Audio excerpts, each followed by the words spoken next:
Since 2021, the Federal Trade Commission has said that there's been a 30% increase in reported fraud. And since 2022, there's been a reported $8.8 billion lost due to fraud.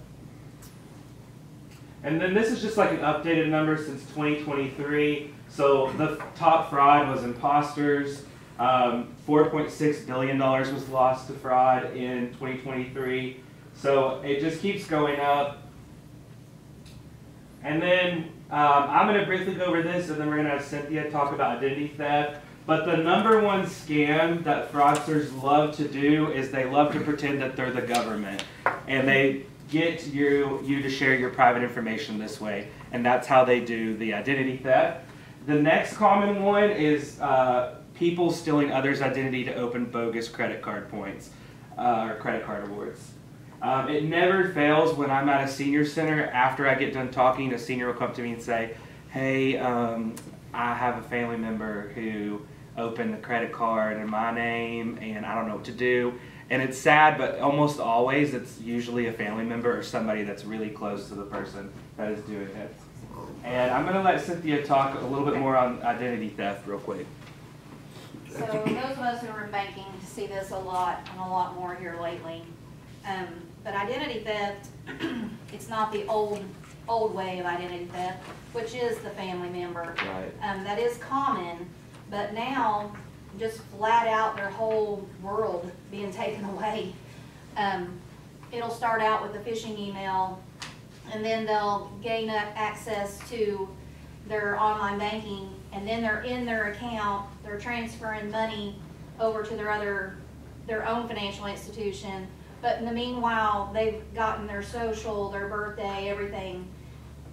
Doctor's offices. That's where the big identity theft is coming from. Many of us have gotten letters saying that the doctor's office has been compromised, such as Children's Hospital. Well, when you go to the doctor, what do they scan? They scan your ID and they scan your medical card. No offense, Mark. So they have everything. They've got your social, they've got your address, they've got your driver's license, they have it all. And then they have everything they need to create your identity. They can go make a fake ID, which we're experiencing. They're making fake IDs, they put their own picture on it, and then they come into the branch and try to pass that ID off as them and try to get money out. Sometimes they're successful. So most of the time they're not. But they then have their whole identity. They get loans in that person's name. They get credit cards. But they are brave enough to go into a branch and try to pretend to be that person. Just this past Saturday down at Cove Lake, Patty, my assistant manager, was down there with her aunt. A lot of you may know Gail Baird. Her husband was Steve Baird from LUV. They walk every day. Every day they walk. Gail left her purse in the car, and so did the person parked next to her. And we call them the Felony Lane Gang. I don't know if you've heard of them, but the Felony Lane Gang goes and they only steal purses. They don't take the rest of the stuff that's in the car. So there were other items, phones, laptop computers. They don't care about that. They only broke the windows out, stole the purses. They want the ID, the checkbooks. Because what they're going to do is take the ID, they'll put wigs on, they'll disguise themselves, they'll write the checks out to themselves, and they'll go through drive-thrus. They'll go through drive-thrus and impersonate that person and hand that ID in and write a check to their friend, and that person will then be the person that's trying to cash the check. So they know where they bank, so they go to that bank and try to cash the check off that bank as themselves. So the Felony Lane Gang is in La Follette, and they were last seen on traffic cameras in Williamsburg, Kentucky, and that just happened Saturday. So this stuff happens here, and unfortunately, that is a big thing for the identity theft. So when people have their whole ID stolen, it's really, really important that they follow these steps, because it may not even be something immediate that people do. It may not be that they go right then and try to create this new account or do a loan. It could be 6 months down the line that they sell their information on the black market. So they need to get a freeze on their credit bureau. And if you contact one credit bureau, they'll freeze it on all the credit bureaus. And then they can also go to annualcreditreport.com Every 4 months, they can look at one credit bureau. So if they look at Experian in April, 4 months later, they can look at TransUnion, 4 months later, they can look at Experian, and just keep continually doing that. And every 4 months, they can look at a credit bureau for free. But they also need to go to the FTC and go to identitytheft.gov and make a report, put as much information as they can. Everybody has insurance for this, so we have zero liability at the credit union. So if you do have fraud, we give you your money back. We have insurance for that. However, there's only so much we can do, you know. Now there's so much Cash App, Venmo, I don't even know all the names of them. There's so many of them. Don't put your information in other apps and not expect to have fraud. You're gonna have fraud if you put your information in an outside vendor's app. That's all there is to it. And Cash App, Venmo, those are wires. When they're gone, they're gone. It's no different than doing a wire, and there's no recourse for getting your money back. I had a gentleman this week who left his phone in the bathroom at Walmart. He went and shopped. He realized he didn't have his phone. He went back to the bathroom, got his phone, and it said $874 on his phone. Somebody picked it up, and it didn't have a lock on his phone, and he had his Apple Pay, and they Cash Apped $874 to their account. It's gone. It's gone. You're just out that. So you really, really, really have to protect yourself. Our app has the way that you can do person to person and send money to another person's debit card. You don't have to log into another vendor's app. You can do it all within our app. If you go putting your information in another app, you're gonna have fraud. That's just the reality of it. So I do not recommend any of those. It's just, I don't even do like a Weigels card. I don't do that. I'm just not gonna put my information in a gas station's file. I'm not gonna do that. I'm not gonna put my banking information out all over the place. The more places you put it, the more apt you're gonna have fraud. You just have to keep some stuff private. Okay? All right. Sandy, the Family Lane Gang, are you part of that group where you get the emails when they hit somebody? Mm-hmm. It's a pretty amazing thing. I mean, all the banks around, mostly we're based out of Kentucky, but a lot of them, you know, show up, and that's the first time I've heard about here. They send out all the banks that are in that group, where they get. I think that's really part of the reason we're going away from our drive-throughs. Yeah. We have the ITM machines now. We're one of the few left in the credit union that has the drive-throughs with live people with, because it's so hard to see them, you know, and they do wear wigs, they wear costumes, and it's hard to tell. But luckily we're in a smaller community and we're used to our members. We know our members well, know them by name. So when we see something out of the ordinary, we'll be like, you need to come inside. You have to come inside, you know. And we don't do things for non-members through our drive-thru either. They have to come inside. And they try to hit somewhere normally that they don't go to, like, they'll go to our Clinton branch and try to do something from Winsburg. Yeah. When we have somebody from, like, Loudoun County suddenly come in our branch, we'll be like, well, bring you to the wallet. You know, you want to make conversation. Well, bring you here, you know, so. You gotta ask questions. And this is totally off topic. I've seen it on Facebook where people complain about my branch because we ask so many questions. You say that now. You say that now. But when I keep you from taking a check that is stolen or counterfeit and you end up paying it back, you won't be mad at me anymore. You won't be mad at me anymore when I keep you from having to pay it back. Right. So I'm going to talk a little bit about some of these common scams that we're seeing a lot of. Phone and text scams. This is the top financial scam since 2022 with $330 million lost.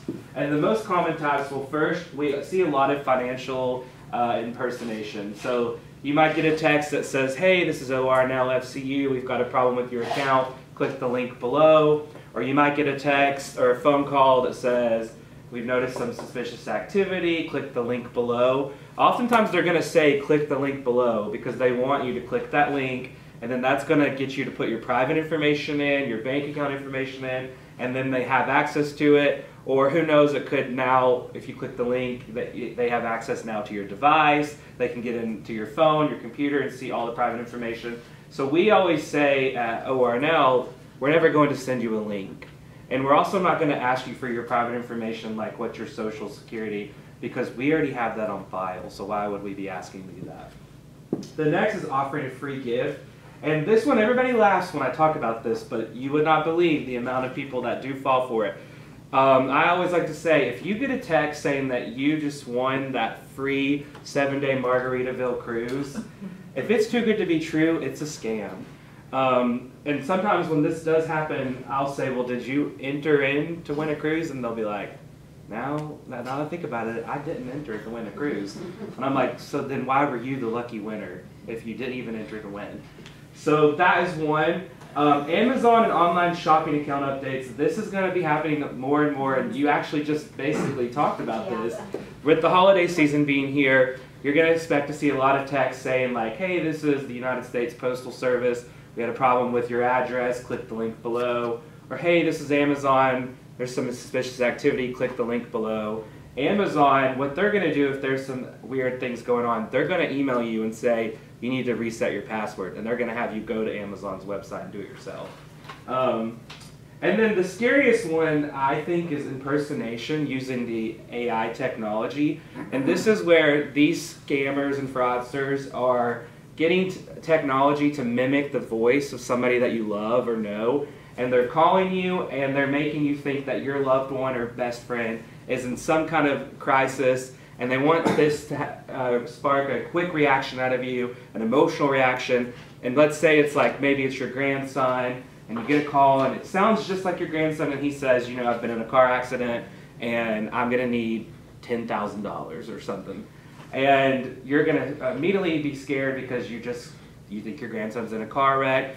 And so I actually tell people, my grandparents have a code word that they like to say when they feel like things are just not right. My grandfather, he has dentures, and when he feels like there's something odd about the conversation, he will say, I have a toothache. And if it's legitimate, my grandmother will say, oh, okay, I know what's going on here because your teeth aren't real, so you don't have a toothache.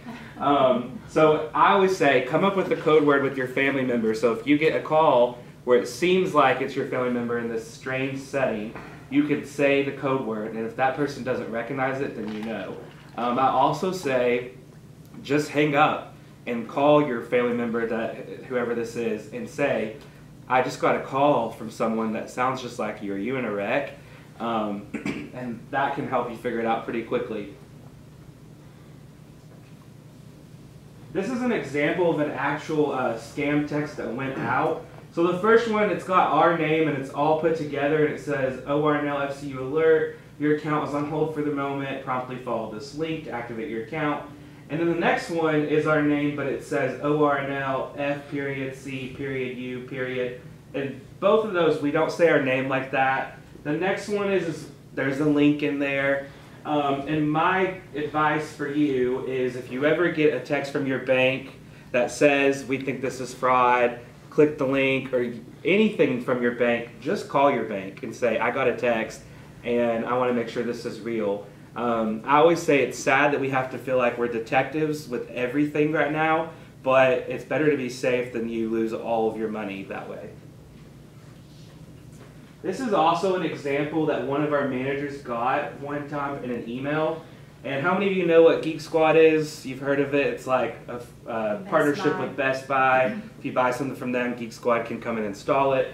So she randomly got this invoice one day, and it kind of looks pretty legit. It's got Geek Squad's logo on there. It's got the date. The things that kind of point out some red flags are, dear customer, there's no name. So if you were to actually have an invoice from Geek Squad, it's going to have your name on it. The next is, the language is a little weird. It says, thanks you for purchasing Geek Squad Total Protection. This is an invoice for your recent purchase. Your account has been auto-debited. And then at the bottom it says, if you don't authorize, and authorize is spelled wrong. So there's a lot of things going on here that if you take your magnifying glass and look at, you're like, okay, this is not legit. And again, if this happens to you, why not just call Geek Squad or Best Buy and say, I got a invoice, I want to see if this is real. I also had a member who got this from Norton Antivirus, and he dealt with it for like 3 months before he finally confessed to me that he had gotten it and had let them in his computer, and they had taken over his computer and moving money around in his account. And yeah, you have to start over at that point. You got to just close that account and start over. You can't continue on with that account. Wire transfer scams are pretty big. They've accelerated since COVID. One of the big ways that this is used is in real estate transactions. I was reading actually that about this time last year, there was a couple in New Jersey that were about to purchase a home. In the week of closing, they got an email from what they thought was the title company that they were working with. It looked pretty legit, and the title company said, you know, to expedite this process, we're going to go ahead and have you wire the payment. This is where you're going to send it to, and then when you come in on Friday, you're just going to sign the paperwork and we'll be good to go. So they did it. They get into the place and they're signing the papers, and then they're like, okay, we'll just need your check. And they said, oh, we already sent it to you. And the company said, oh, well, who did you send it to? Because we don't have any record of this. And then they realized that actually they had sent that money to a fraudster, and they weren't even able to buy the home anymore because they didn't have the closing money. So I also like to tell this story. We used to have a member, and you might know this because it was shared with me from our fraud team, who they kept noticing that he was wiring money monthly because he had a vacation home in Mexico, and he got an email one day saying that the property management company was switching over. He needed to wire it to this company now, and it wasn't anything abnormal at first, but then it was like the money amounts were changing. It wasn't the same amount he was wiring every month. It was becoming like first and the last of the month, and so the branch that he went to actually said, you know, we think that you are being a victim of a scam. We really recommend you stop. He didn't stop. The FBI got involved because he actually was sending money to the cartel. And so now he, last I heard, he still is a member, but he actually has no, like, he can't send wire transfers anymore, and he's now on like some kind of list that the FBI keep a close eye on, because when you're funneling money to the cartel, it's pretty serious. So, romance scams. This is actually my favorite kind of scam to talk about, because, you know, big romantic. I'm just kidding. But it is interesting to talk about. When I do talk about this a lot, people are always like, this could never happen to me, and they actually think it's like kind of funny, and it is to an extent, but I like to remind people, you know, if you've been a widow or widower for many years and you don't have family, and maybe you meet somebody on like an online chat and you start to talk to them every day, it's bound to happen. You're going to catch feelings for this person, and then you somehow get scammed. So love is a scam. I'm just kidding. But so in 2022, nearly 70,000 people reported a romance scam, with the median loss was over $4,000. Just some facts. Most start on social media. The most commonly used tactic is wanting to help you, and their top payment methods that they prefer are cryptocurrency, peer-to-peer platforms such as Venmo, PayPal, Cash App, and wire transfers. This is my favorite. This is off of the FBI's website, and this is like some of the most common lies they like to use. So 24% say I or someone else close to me is sick, hurt, or in jail. 18% say I can teach you how to invest. 18% say I'm in the military far away. 18% say I need help with an important delivery. 12% say we've never met, but let's talk about marriage. That's a red flag. I've come into some money or gold. I'm on an oil rig or ship. I've heard every one of these. Every one. This last one, you can trust me with your private pictures. I know we're all adults and we think this is crazy, but this is actually happening to our younger generation a lot. What's happening is they meet these people online, they start talking to them, they get them to send them a photo, a risque photo, and then they say something like, I'm going to send this photo now to all your friends and your family, and you need to send me $10,000. Blackmail. When you're an 18-year-old, that's scary, and you think your world is ending if you get something like this. So it's happening quite often. This video I'm going to play is actually from the FBI's website, and this is a testimony from somebody who was romance scammed. And I hope we can hear it, and I hope I can get it to play, but you know how technology works when you're in the middle of a presentation. That we had, that he Can was we hear someone it? that I Okay. would like to meet. I felt a real soul connection with him right away. And we sang to each other, we prayed with each other, we talk about what happened at church on Sunday. There wasn't an immediate talk about getting together. He was trying to finish up a job in California, and he needed somebody to help finish that job up. And so I sent him. I thought about it long and hard, I prayed about it, and I've always been a very giving person. And I figured if I had money in the account, that I could send him some money, and he promised to have it back within 24, 48 hours. And I thought, could do that, no one would ever know, and I'd be okay. But, you know, one thing kept happening after another. He'd need more money because he was coming in over budget. Things didn't get done on time. You know, he needed a lawyer. He had to take a money loan, and it needed to be paid back. Part of me thinks that he's gonna come through and pay me back what he owes me, and, you know, swoop in here, be the knight in shining armor. But it's just so absurd that there's a big part of me that doesn't believe that. And that is where this is all so pitiful, is because if he's a scammer, I've been so brainwashed, and I've lost everything. It's all I had. It's any inheritance that I could have passed on to my daughter. The loss of money was my future, and knowing that I wouldn't have to work, that I could just make it to the ripe old age of whatever and be perfectly comfortable. The loss that I've suffered emotionally, I think, has even been more traumatic. I can't even imagine a man, a person that could be this bad. So I think of him, I can't think of him that way. My mind keeps me from thinking of him that way, because there can't be a man in this world that could be this horrible, to have purposefully done what he's done to me. I don't want this to happen to anybody else.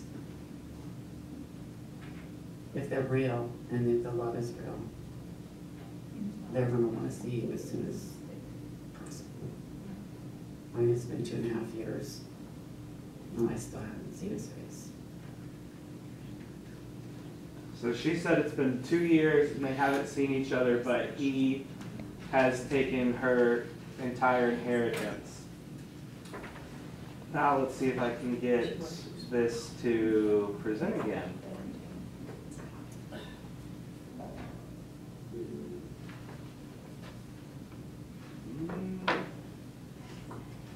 You know, technology is really great until you're presenting. All right, I got it.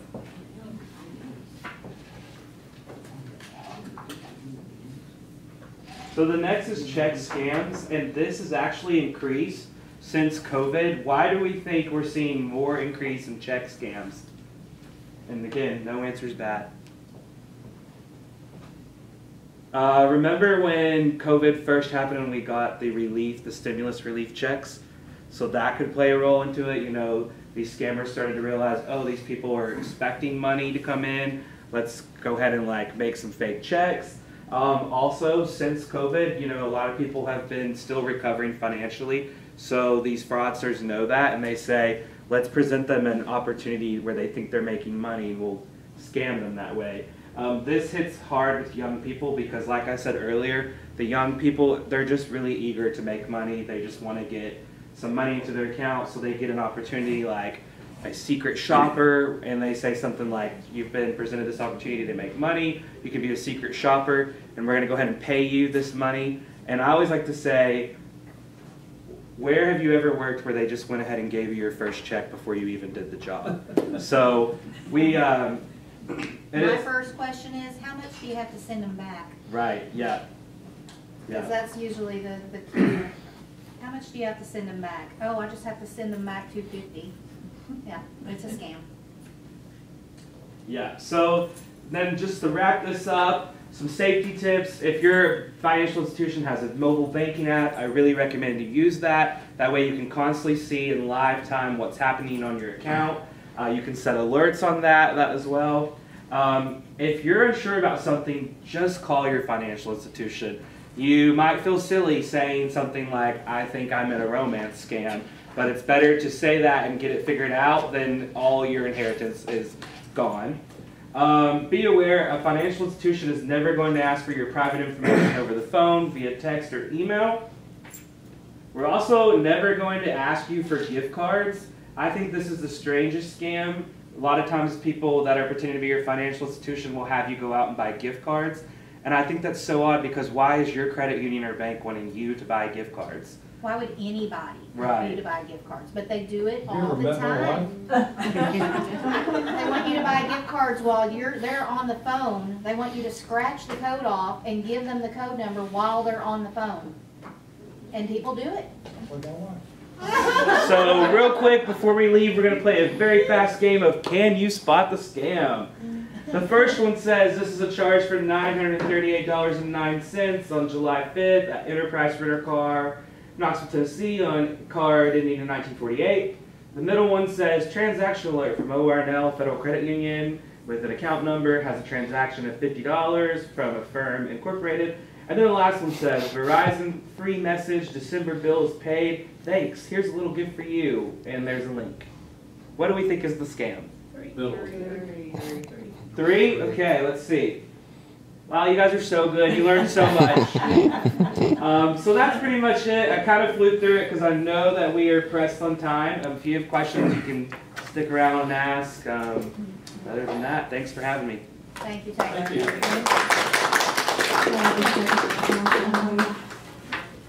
you.